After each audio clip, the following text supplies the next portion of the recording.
4,000 plus hectares of land to be developed for padi cultivation in East Malaysia. Military forces deployment needs consensus from neighbouring countries.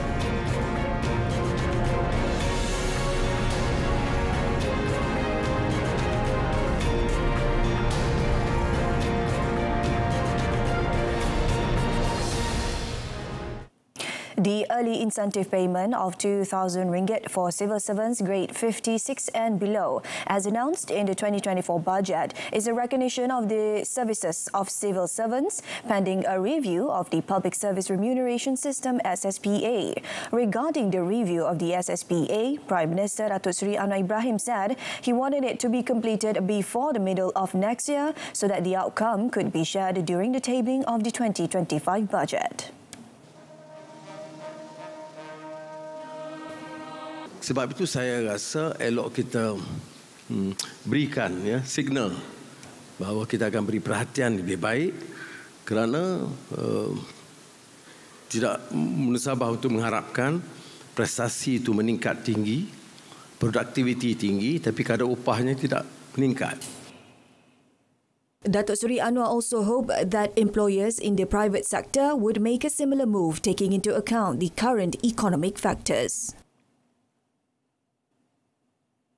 The government is developing 4,839 hectares of land in Sabah and Sarawak for padi cultivation.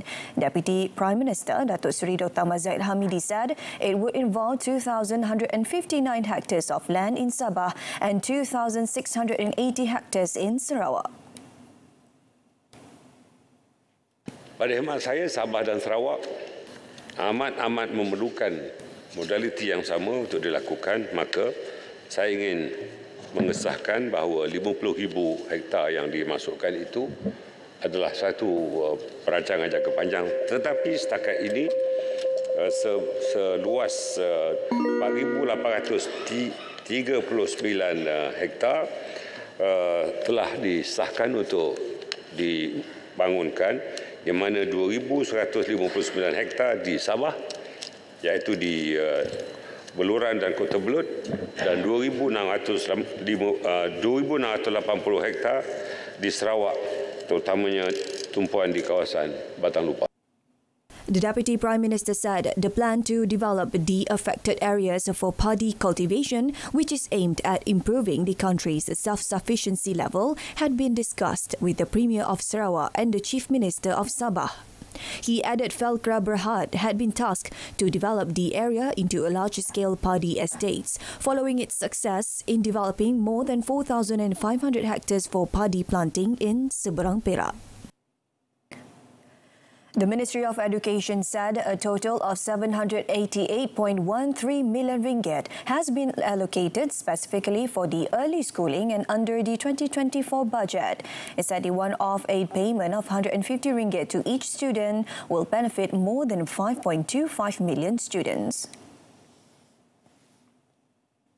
Explaining further through a statement released today, the ministry said the early schooling aid will be disbursed from January next year through schools and will be distributed to students in cash or credited into their respective accounts. According to the ministry, the early schooling aid would be provided to ease the burden of parents or guardians in preparing for their children's school needs. The statement was issued by the ministry following concerns by some quarters about the absence of the allocation for the initiative in the 2024 budget that was tabled in Parliament by Prime Minister Datuk Seri Anwar Ibrahim last Friday. The public is advised to refer to the 2024 budget special website as shown on the screen to get accurate information about the budget. The adoption of sustainable and environmentally friendly vehicles such as electric prime movers are set to transform the logistics sector, creating a new market for logistics solutions. Transport Minister Anthony Loke said right now many multinational companies are very concerned about environmental, social and corporate governance (ESG). Loke said the logistic players and companies must be able to offer services that can help the companies lower their carbon footprint so that the country will be more competitive and able to attract more investments. Banyak syarikat-syarikat multinasional Mereka juga ada dasar ESG mereka. Dari segi pengangkutan kargo mereka nak mengurangkan carbon footprint mereka. Jadi kalau ada syarikat-syarikat logistik yang dapat menawarkan kenderaan elektrik ataupun prime mover elektrik ini sudah tentu merupakan satu daya saing yang tinggi untuk menarik syarikat-syarikat multinasional untuk menggunakan perkhidmatan mereka. Looks at this said the launch of Malaysia's and Asia's first electric prime mover by Swift Haulage Berhad Swift in Kuala Lumpur. He said the Swift, the country's leading integrated logistics service provider, is the first logistic player to adopt electric prime movers, setting a new standard for sustainability and environmental responsibility in the supply chain. A total of 4,517 approved projects with investments value of 267.8 billion ringgit was recorded in all states throughout last year. Investment, Trade and Industry Minister Tengku Datuk Seri Zafrul Tunku Abdul Aziz said they involved the service, manufacturing and main sectors that were able to generate 140,440 job opportunities. Tengku Datuk Seri Zafrul noted that 5 states with the highest amount of approved investments include Johor, Selangor, Sarawak, Kuala Lumpur and Pulau Pinang. Pelaburan yang diluluskan di Lebah Kelang iaitu wilayah Persekutuan Kuala Lumpur dan Selangor hanyalah merangkumi 31.9%. Ini menunjukkan bahawa pelaburan yang diluluskan di Malaysia tidak hanya tertumpu di Lebah Kelang. Pada dasarnya, pemilihan lokasi pelaburan oleh pelabur adalah atas keputusan perniagaan ataupun business decision pelabur itu sendiri dan banyak bergantung kepada ekosistem dan kekuatan kluster industri di sesebuah negeri. He said to reduce the investment gap among states, the new investment policy based on the national investment aspirations has outlined the importance of balanced regional development.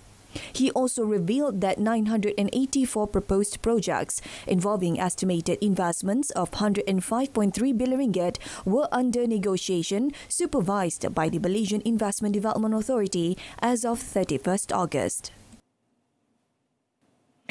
Malaysia and Ghana are looking to enhance their bilateral trade ties to a new level by diversifying their investment portfolios. With so many potential waiting to be explored, both countries are seeking to attract more new foreign investments while exploring new areas.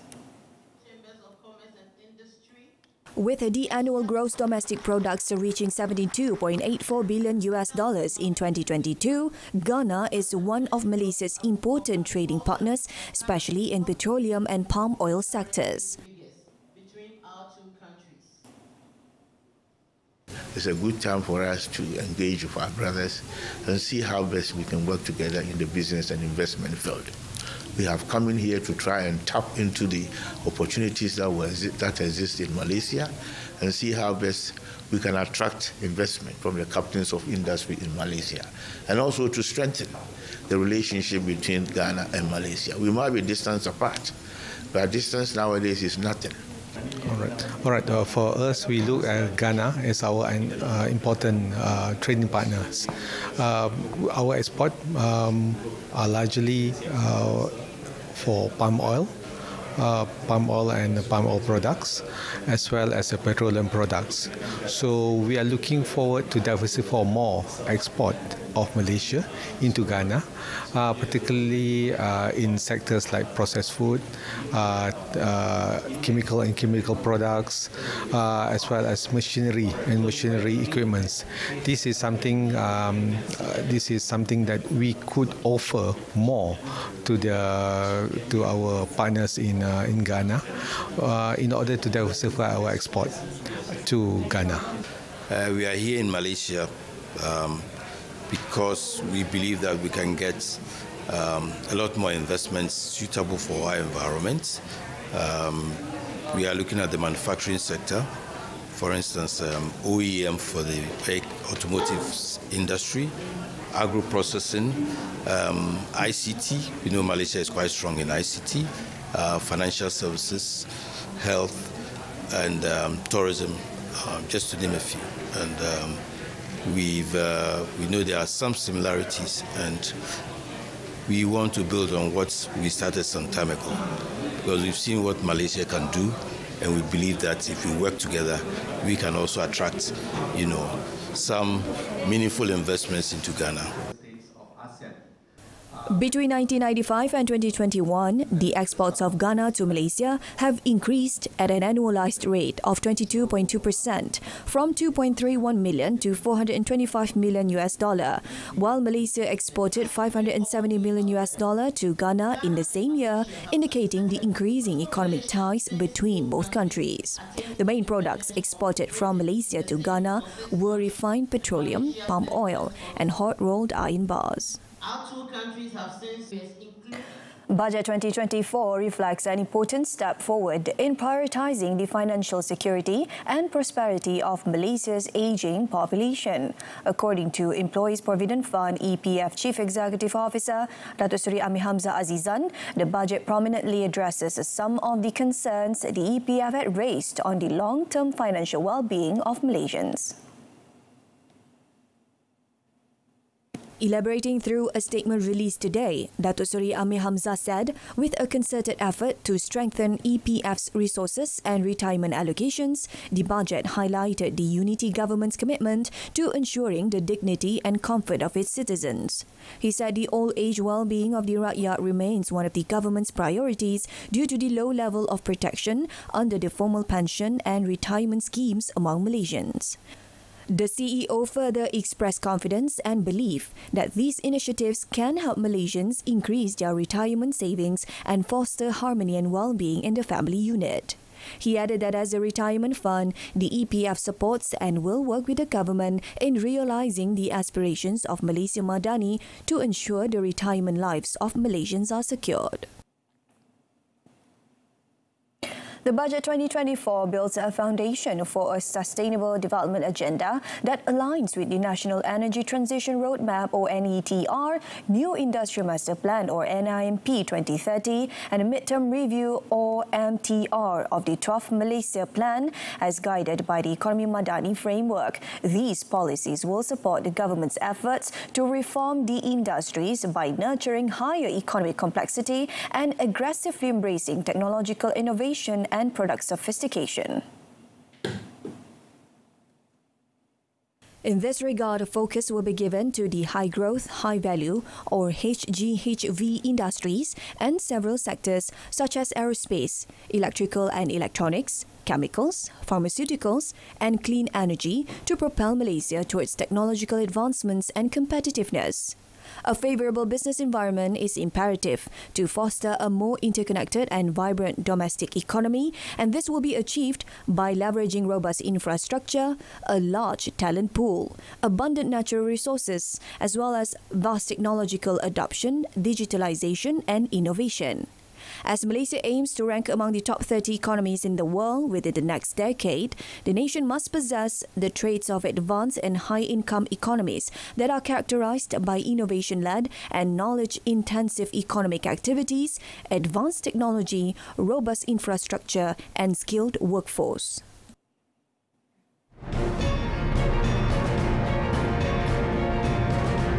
Israel says no truce in south of Gaza as thousands wait at border crossing. There are more coming up in a foreign segment. Prime Minister Datuk Seri Anwar Ibrahim today explained that the deployment of Malaysian military forces to Palestine, including for peacekeeper or humanitarian missions, can only be done after achieving a consensus from the neighbouring countries. In a briefing on the latest development on the Israeli-Palestinian crisis at the Dewan Rakyat today, Anwar said without the consensus, aircraft carrying Malaysian peacekeepers or humanitarian assistance will not be allowed to land. Juga yang menyatakan suara bahawa kita enggan menghantarkan pasukan tentera. Pimpinan tentera minta saya sampaikan adalah tidak adil untuk mana-mana kalangan dalam penyampaian mesej mereka, dalam tazkirah mereka untuk menyinggung hal ini. Ini bukan keputusan kita boleh hantar dengan mudah. Dato Seri Anwar said Foreign Minister Dato Seri Dr. Zamri Abdul Kadir will depart for Jeddah tonight at the invitation of Saudi Arabian Crown Prince and Prime Minister Mohammed bin Salman and the Organisation of Islamic Cooperation OIC for the conference. At the same time, the Prime Minister said he will also attend ASEAN Gulf Cooperation Council GCC Summit this Thursday, as well as hold discussions on the actions that need to be taken against Israel's atrocities against the Palestinians. Egypt, Israel and the US agreed to a ceasefire in southern Gaza beginning at 6 GMT, coinciding with the reopening of the Rafah border crossing to allow in aid and evacuations of foreigners. However, Israeli Prime Minister Benjamin Netanyahu appeared to deny an agreement, saying that there is currently no truce. Israel is carrying out the most intense bombardment in Gaza has seen, has imposed a strict blockade and is preparing a ground invasion. Rafah, which is on the border between Egypt's Sinai Peninsula and Hamas-governed Gaza, is the only crossing into the territory not controlled by Israel. Media reports have said Israel, Egypt and the United States had agreed the Rafah crossing between Gaza and Egypt would be open for several hours today in one-off move to allow foreign nationals to flee and aid goods to enter. The Egyptian source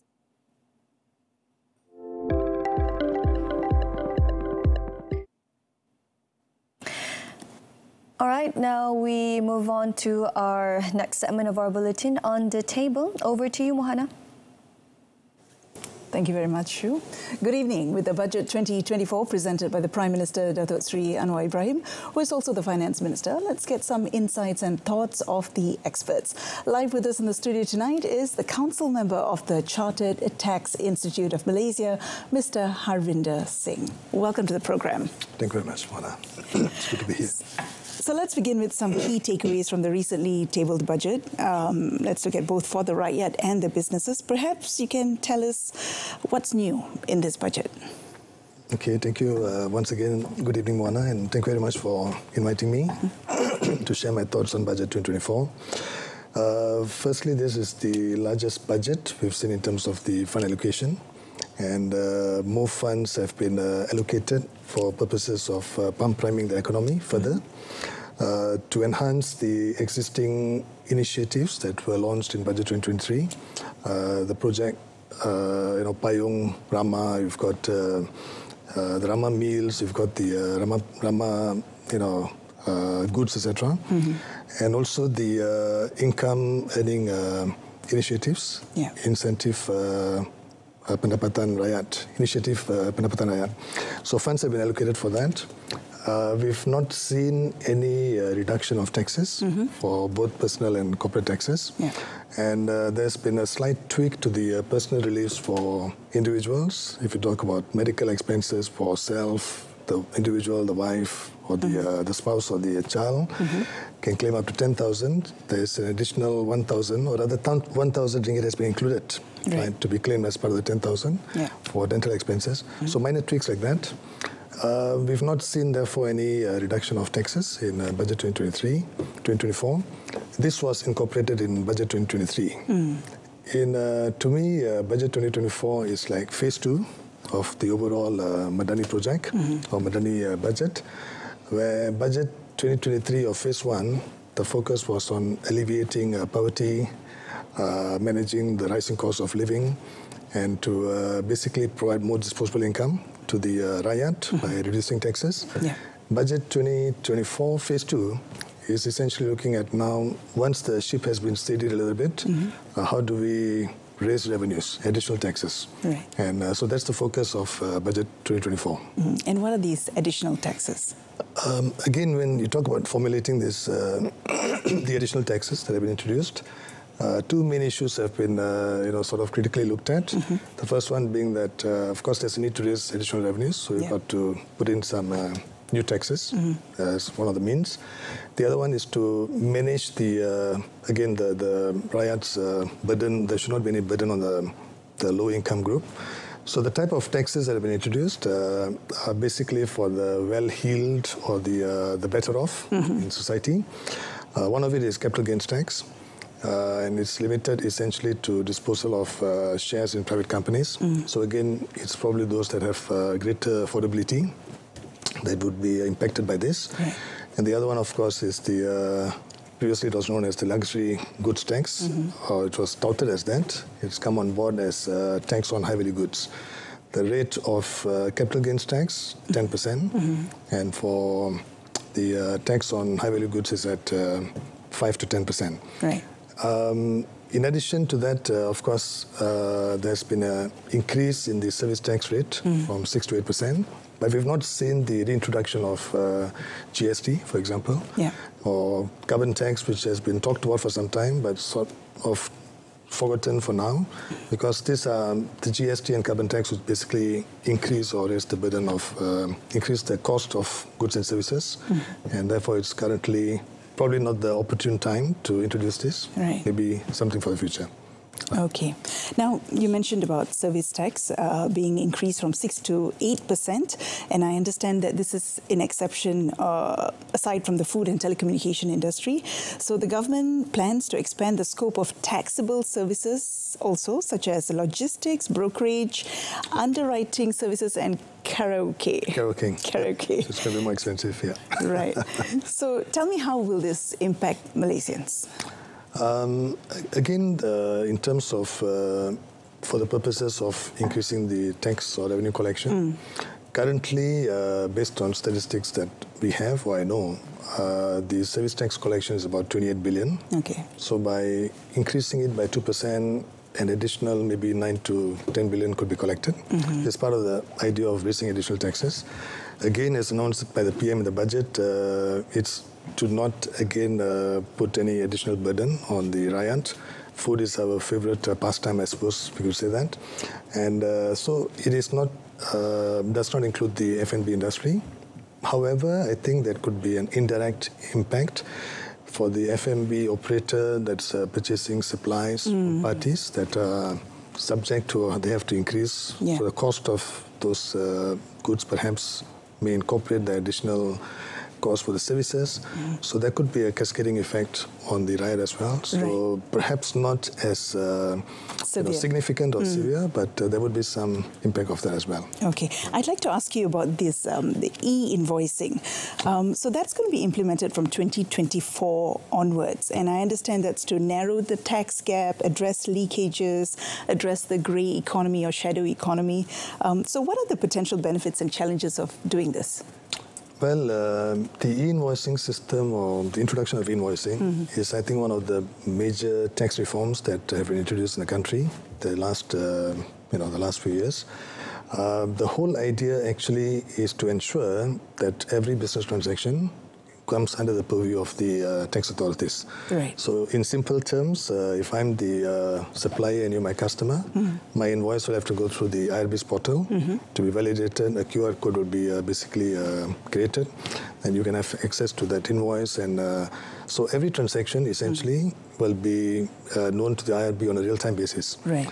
The challenges, of course, in Budget 2024, in Budget 23, the announcement was that the implementation of invoicing will take place in stages on the 1st of June for companies with more than 100 million turnover. Right. There is a bit of an extension of time given for this group of companies. Yeah. Now it starts on the 1st of August to be prepared, to have more time to prepare.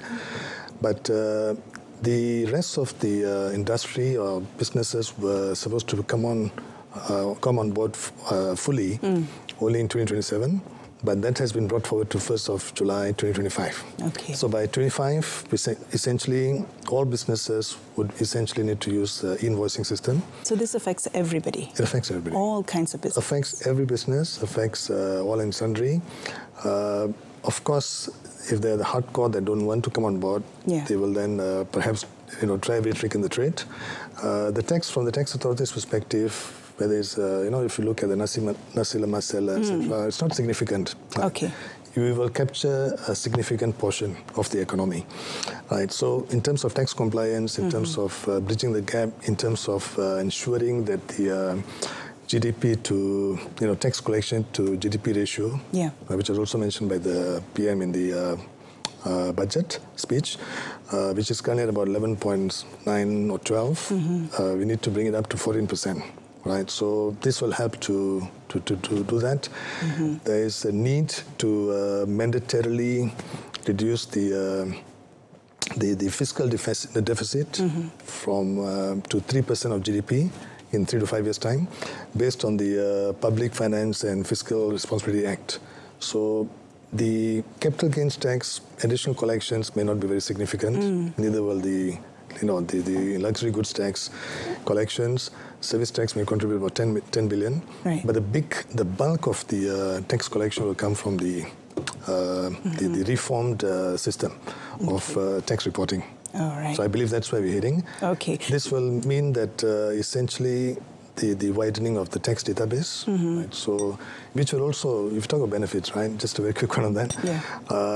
It will enable us to look at even reducing direct taxes in future, right? To a lower rate. Okay. To become to start competing with Singapore again. Our tax rate is at 24%, Singapore is at 17%. So on that, very quickly, we only have 2 minutes left. I would like to ask you about the fact that we are in a post-recovery stage from COVID, right? So what measures have been taken through the tax system, and is this enough? I think essentially the idea has been to raise additional taxes. From the perspective of the men in the street, I think there's still quite a bit that needs to be done. If you talk about the M40 group, we always talk about the neglected child. Yes. The B40 group, there are always the narrative about raising wages, etc., but not really for the M40 group. The pandemic actually caused maybe about 20% of the M40 to fall into the B40 group. Right. So there's a need to increase wages, there's a need to create more job opportunities, and therefore give them the opportunity to have additional income. They are essentially the party or the people that would spend in the local economy. Right. And being able to spend, having the ability to spend, will surely spur the local economy as well. Of course. So that is the end game at the end of the day. It would be, yeah. Okay. Mr. Harvinder, thank you so much for your time today. We've learned a lot. Not enough time. There's so much to talk about. Yeah. Unfortunately, that's all the time we have for today. Thank you so much once again for inviting me. Thank you. Thank you. Yeah. And that wraps up Malaysia Tonight. I'm Mohana Priya, together with Shuhaida Arifin. Malaysia Madani, Tekad Perpaduan, Penuhi Harapan. Thank you for tuning in. Good night.